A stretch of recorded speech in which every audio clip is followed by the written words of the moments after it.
welcome to In Talks With, the podcast where we dive deep into the minds of creative thinkers, artists and cultural innovators. I'm your host Danielle Rodeutchen, and in this episode, I sit down with the multidisciplinary artist Pamela Phatsimo Sunstrum, whose work transcends borders, time and even genres. Born in Botswana and now based in the Netherlands, Pamela's practice spans drawing, painting and installation, often weaving together mythology, science and narrative storytelling. In this conversation, we focus on her latest exhibition, It Will End in Tears. Her first solo show at a major UK institution, running at the Barbican's Curve Gallery until early 2025. This site-specific installation immerses viewers in a world inspired by mid-century film noir, crime fiction and her signature alter ego characters. Together we explore how she transforms this iconic space into a cinematic stage, reflecting on themes of power, identity and the nuances of creating art that exists in the liminal space between reality and fantasy. Join me as we walk through Pamela's creative process, her reflections on cinematic influences, and how she brings together visual storytelling and architectural elements to create an unforgettable experience for her audience.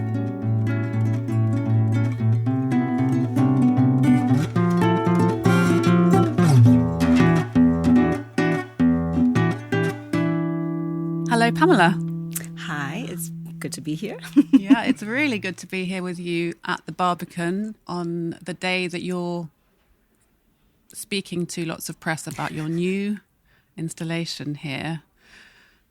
I mean, I'm excited just to be in the Barbican. Every time I come here, I'm always just like so delighted because it's such an iconic space. And I think it's your first exhibition in a major UK institution. Is that right? How do you feel about it all? Yeah, that's correct. And I do feel similarly dazzled by this space. And yes, it is my first major UK institution show.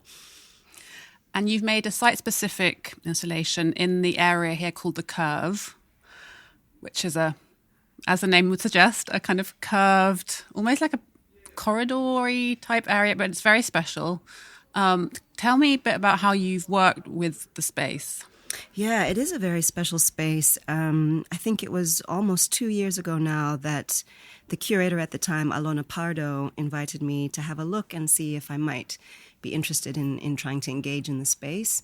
As you mentioned, it's an incredibly special space. It's huge, sort of mythic in proportions in a way. Yeah. And that was really interesting to me. Was it originally designed as a sound barrier? It was. This is one of the first things that Alona shared with me about the space, because it's such an odd space. It looks like, I couldn't understand the function of it. And so she explained that it's a sort of a sound barrier to contain the sound from the concert hall from sort of resonating throughout the whole building.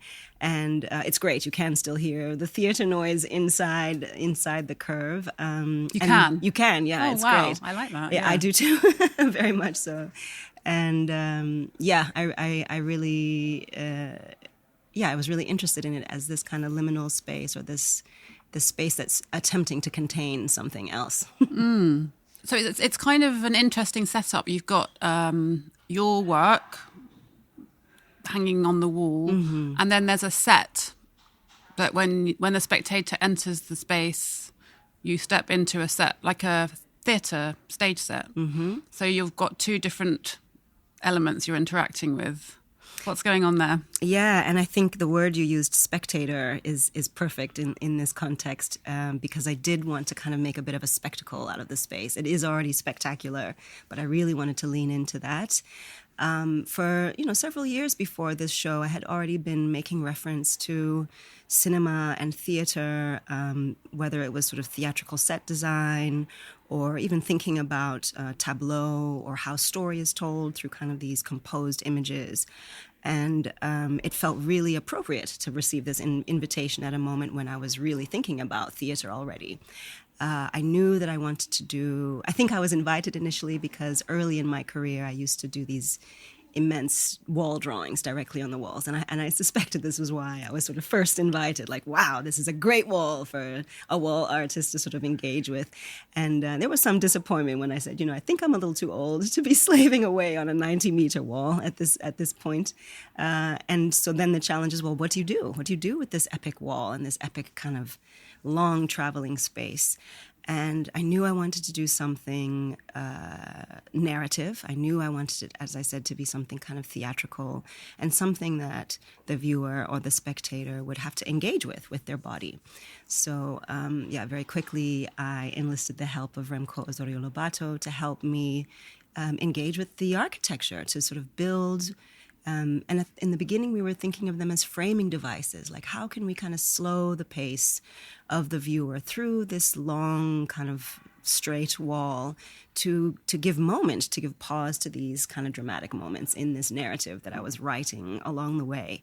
And we kind of came to this idea of set and set design as a sort of foundational framing device to reference, very literally theater, but to also give that kind of materiality, the kind of echoing wood as you walk through it, and sort of being able to see the surface of the wall, but also to immediately see that these walls are just facades, that there's nothing really real here. It's all these kinds of devices held up to trigger imagination, I guess. Yeah, it's cool. So it's sort of a different way of interacting with an exhibition. And I think when you step into the space, you immediately know that you are on a set, and that you have, but you also know that the set relates to what's happening in the pictures on the wall. So there's a duality there, and you, as the spectator, your mind's sort of working on that dual level, which I think is quite requires a bit more engagement and requires you to work a bit harder. The name of the exhibition, It Will End in Tears. So I think straight away when you arrive, you see the font even of the exhibition, and then you see when you enter it, you're already starting to get a sense of, okay, there's something filmic, a bit sort of old school Hollywood happening here, and then you start to see this sort of film noir element coming in. Why was this something that you wanted to draw inspiration from, this theme of film noir? Yeah, I find it such a fascinating trope in the history of Western cinema, I guess, particularly how it frames women and the ways that women can negotiate power. And in a lot of classic film noir, the trope or the archetype is this kind of dangerous woman. She comes in sort of swirling with cigarette smoke and red lips and long nails and certainly something fur related going on. And it's this kind of seduction that she uses to get what she needs or what she wants. And that's often really vilified in this kind of masculine film lens, that is a dangerous woman, that's a Jezebel, that's a woman that's going to destroy you. And of course, I quite love playing with that, as a woman, but also as somebody who's interested in power and how it works in the world, how it's symbolized and how it's negotiated between people.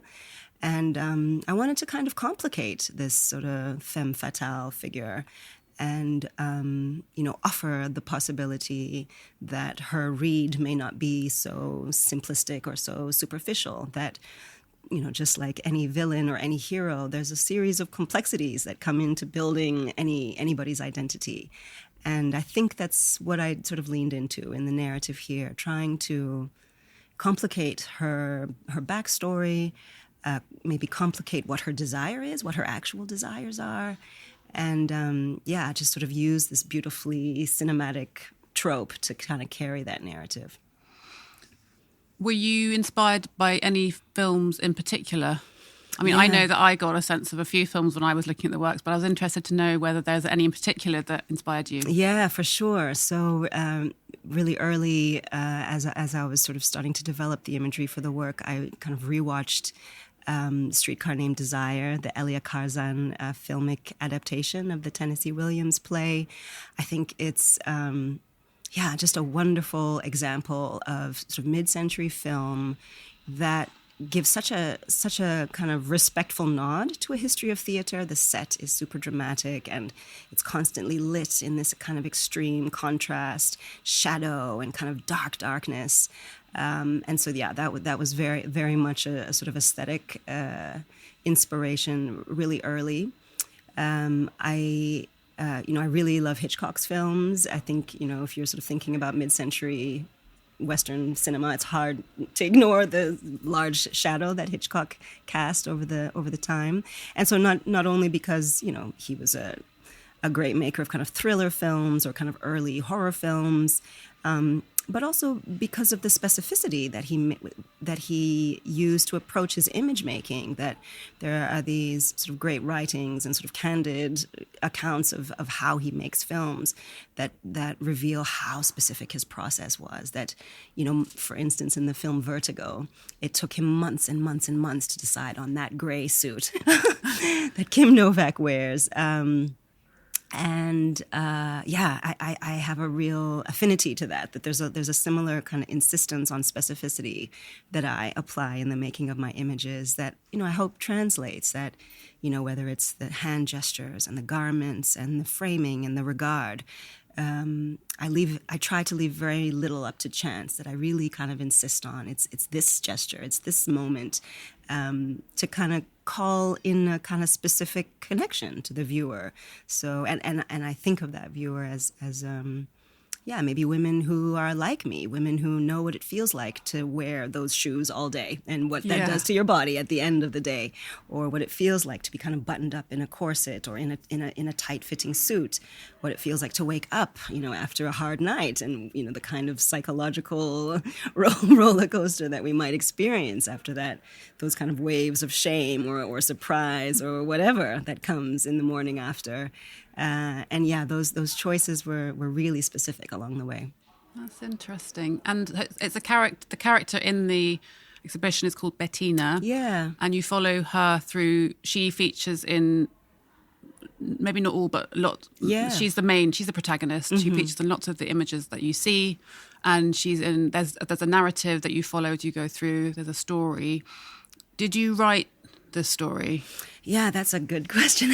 In many ways, I feel like I am taking 20 years to make a film, maybe, that if I think about all of my work and all my drawings and all my attempts at kind of performativity, it feels, I'm just making the slowest movie of all time. And so the writing of this really began with the process of drawing. So I had this in my mind kind of swirling series of moments, and for the first time, and I think that's unique for this show, I wanted all of the work to read together. So I've made bodies of work where they kind of are all related, but these really rely on each other for an overall read. And I did this process of drawing that was a lot like storyboarding. So thinking already about the frame, thinking already about these moments, and started by making about 60 of these drawings that had these key moments in the chronology. And I knew I couldn't make 60 paintings out of those drawings. So it felt like I was editing this long film reel by the time I had this huge kind of collection of drawings. And that editing had to take several rounds because the 60 drawings felt like, I need all of these moments. And then I kind of cut it in half to about 30 drawings, more than I could complete in the time that I had for the project, and again, cut it again by about 10. So in the end, I had about 19 from the 60 that I think really give you those kind of key, very pregnant moments in the narrative. And it was a real editing job. It really was. Yeah. It really was. And there's still, one or two that are in my mind that I feel like, oh gosh, could have squeezed those one out. But yeah, I feel really now that the story is solid and has real legs now, that kind of process of writing and editing has happened. It's a dramatic story. Yeah. I don't want to give anything away. Melodramatic, yeah. It follows those film noir tropes of, femme fatale, deception, murder, quite possibly, someone on trial. Is the story something that you set in your mind in the past, in a kind of film noir sort of, early first half of the 20th century period, or is it something more modern? Yeah, I think I've really situated it within this sort of mid-century moment, and as I said, it is to kind of make a nod to this moment in film, but the 50s and 1960s was also a really important moment on the continent of Africa, that this was the beginning of the sort of whispers of the independence movements, and it was also the kind of height of the kind of cultural exchange between the West and Africa, where clothing and fashion, beauty standards, music, media was very much coming from Europe and held up as kind of the standard of aspiration. And I think that is really reflected in the imagery as well, that there's this sort of, I say that I've set this film in this kind of colonial outpost, a rural faraway corner of the empire. And that was on purpose. It's the vision of the empire that I feel the most connected to.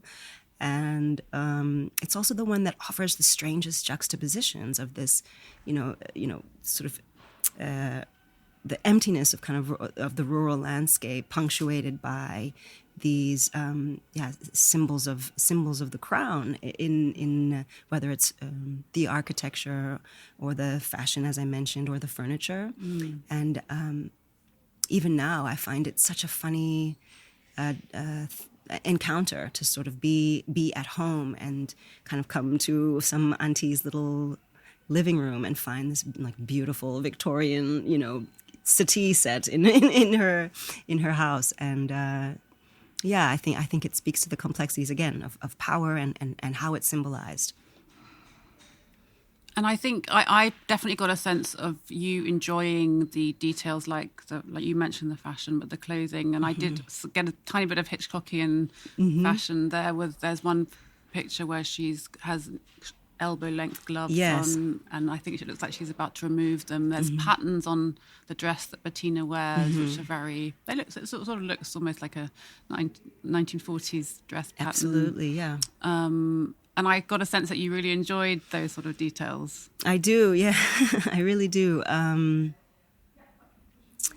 think there's something about texture and material and kind of craft that comes through in this moment of fashion and design that I really appreciate. And just personally, I love vintage. I love real vintage, and it's becoming harder and harder to find it because I think there's something very precious, and also the horror that now vintage is like clothes that I used to wear when I was young. So I've had interesting conversations with sellers like, this isn't vintage, and they're like, yes, it is actually vintage. It's from 1990. And I was like, oh God, shock. Yeah. Also, just the ubiquity of it that you can get it online anywhere. It's true. Yeah. The hunt. Yes, the hunt is very much a part of the treasure of it is kind of Did finding it. Did you look at specific vintage pieces for this series? Yeah, so over the years I've kind of collected little pieces along the way that I use when I'm kind of playing at characters or trying to image characters, and it's a little practice that I maybe started in the late 2000s. I had this really great residency in a space in Texas called Art Pace, and the expanse of Texas means there's lots to still find. There's lots to still be discovered, and so I spent several weeks sort of diving, whether it's sort of junk shops, antique shops, and vintage shops, to find these great little pieces and sort of putting them together to help embody a new character. And all of that kind of performativity, embodiment happens really privately in the studio, but I think really lends this kind of nice texture to the clothing and to the sort of feel of the images. I love that. And how did you go about creating this character, Bettina? Was she something that where did you pull her from? Yeah, having kind of alter egos or characters has been a really useful tool to kind of create distance between myself as the maker and the kind of figures or stories that I'm trying to make reference to. So the name Bettina is really as a play on the name of a really beloved author, Bessie Head. She was a South African writer who lived and worked mostly in exile in Botswana, and her writing is continues to be so important to me. She's a she's really good at looking at small rural moments and kind of drawing these parallels to these larger, similar processes that happen around the world. She's amazing at writing women's spaces and and brilliant at writing those small negotiations of power that happen in these kind of rural and isolated communities. And then her own personal life, I think, sort of bleeds into the work as well. So her own sort of journeys through, mental health, in and out of mental health, her journey as a single mother, her journey as a very isolated artist living in a very rural place where she, needs to feel connected to a community in order to survive, but constantly kind of reminded that she's maybe not an insider. And I really identify with all of those experiences in her work. So, over the years, I always try to kind of bring, name her in some way, whether it's in the title. So you keep coming back to her as a reference. I keep coming back to her as a reference. And so Bettina is sort of another nickname of the name Elizabeth, much like Bessie is another kind of nickname of the name Elizabeth. And it felt really appropriate. What about the way she looks? She doesn't look like a Hitchcockian, she doesn't look like Lauren Bacall. No, and that's also really important. I think, I use myself as the model in the work, and, which again sometimes invites confusion about, if this is autobiography or if this is really personal work. And, no, I just think that my body is the only body I have the right to really use in this way. And I'm also often curious about world building. And so what does a world look like where, everyone looks like me, kind of confusing and maybe occupying more than one identity at one time. A body that's round and juicy and, kind of unconventional when we think about sort of cinematic female leads. Yeah, they were quite skinny and waif-like, at that time. Yeah. And is she is Bettina a tragic character? Is it a tragedy? Is she tragic or is it hopeful? And does she triumph? Yeah, I think that's such a good question. I think there is something triumphant in her tragedy. I think maybe that's I hope that's not answering the question in both ways. But I wanted the story to feel cyclical. I didn't want it to sort of have a very clear beginning, middle, end. I wanted to offer opportunities to kind of knit this story in a way that makes the most sense to the viewer. So there are images that maybe are contradictory or that confuse what you thought might have been the story, or confuse who might be the hero and who might be the villain. And that complexity or that kind of multiplicity of identity is always important to me, to never kind of let the read be singular. So I think Bettina, is triumphant, even in her most low moments, even in her most beaten down moments. I think she's still in her most victorious, even at her worst. She's not a victim. No, that's for sure. Yeah, she's not a victim at all. The materials you use, so they're wooden panels which are hanging on the wall. Could you talk a bit about the process of it looked like pencils or crayons that you're using, but tell me a bit about what you're using to create these images. It's such a nice process that I've kind of stumbled upon. I always like to describe how important drawing is to the way I make images, and a lot of my early work was on paper, of course. And, inevitably you run into a limitation with paper. It's so fragile. It has to be framed, and that's always very disappointing for the person making. So, maybe almost 10 years ago now, I discovered wood panel. I loved it as this sort of historical surface, and that it's a smooth surface, just like paper, and it can take a lot of material, and it can be erased and sanded back down to early layers, which is also really important to the way that I make an image. And so the challenge has always been how to keep the sort sort of magic of the drawn line, even as I start to introduce languages around painting, so layers of paint and glazing and that kind of thing. And so it's been a really amazing discovery to kind of work with, I use kind of a combination of crayon and pencil, oil paint and linseed oil to just slowly build these surfaces.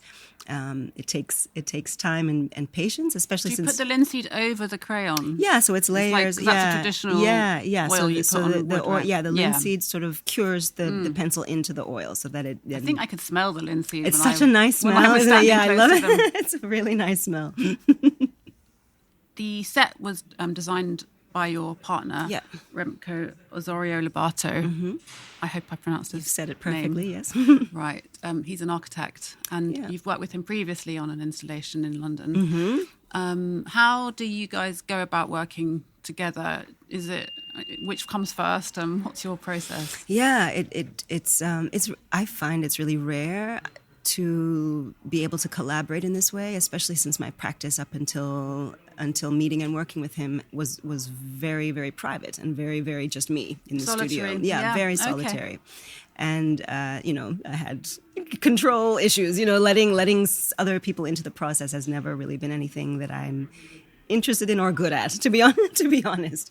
And so it was really surprising when this began to happen. And it started really out of necessity that I, several years ago, had an idea for a painting that was to be sort of scattered. So a composition that wasn't held by a strict frame, but kind of existed across and held up into space.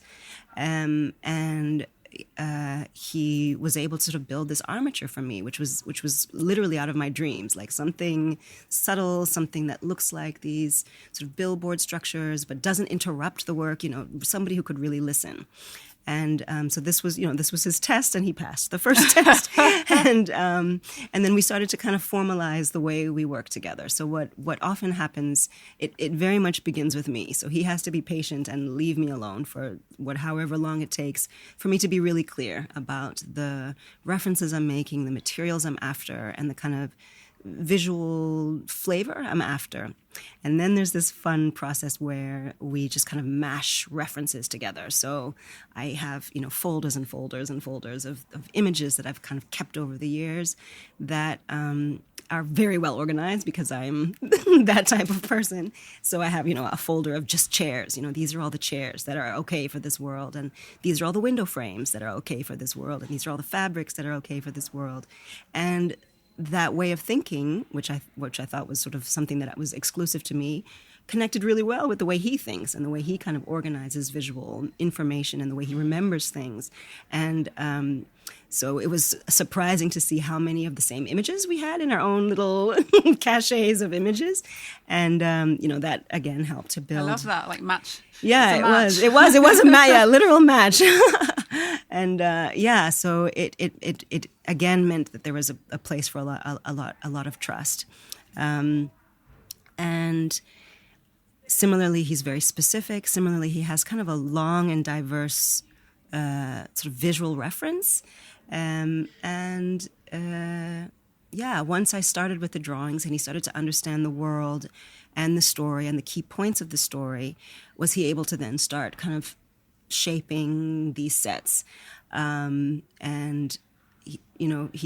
We're both, I guess, able to sort of put our egos aside and sort of look for what works the best for every solution. And it's a really, I've got to say, a really beautiful collaboration, and one that's very unexpected, but one that I'm extremely grateful for. Yeah, and you've gone from being a solitary working in partnership with him a bit. Yeah. Mm-hmm.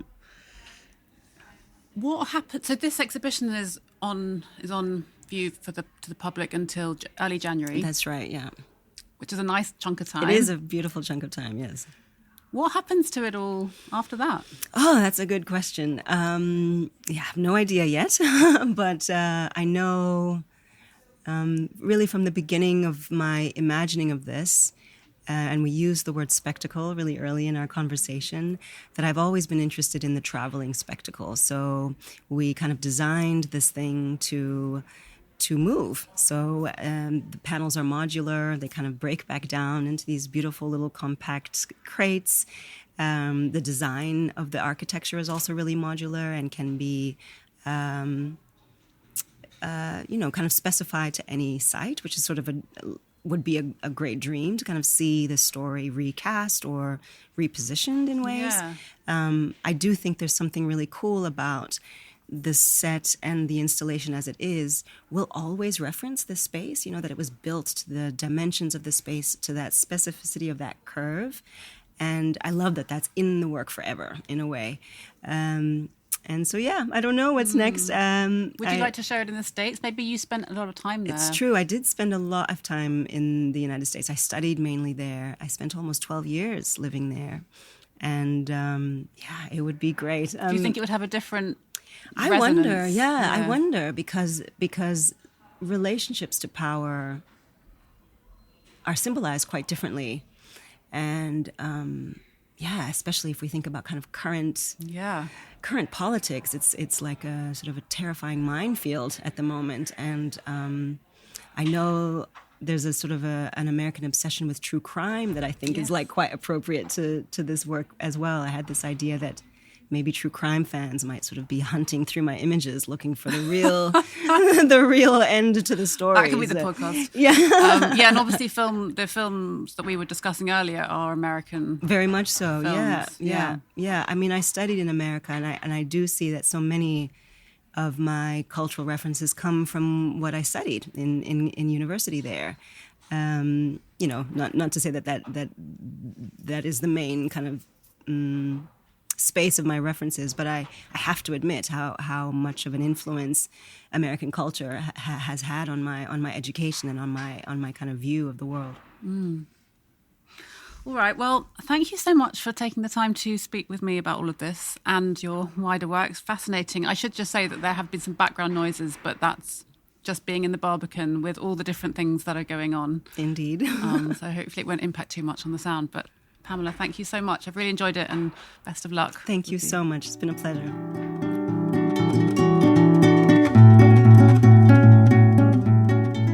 You've been listening to In Talks with me, Danielle Radoichin. The sound and theme music is by Woogie Productions, and the artwork is by Patrick Wall. If you enjoyed this episode, please pass it on to someone who you think might also like it. Please subscribe and leave a review. To pitch for guest ideas, you can DM me via my socials at Danielle Radoichin. Thanks for listening.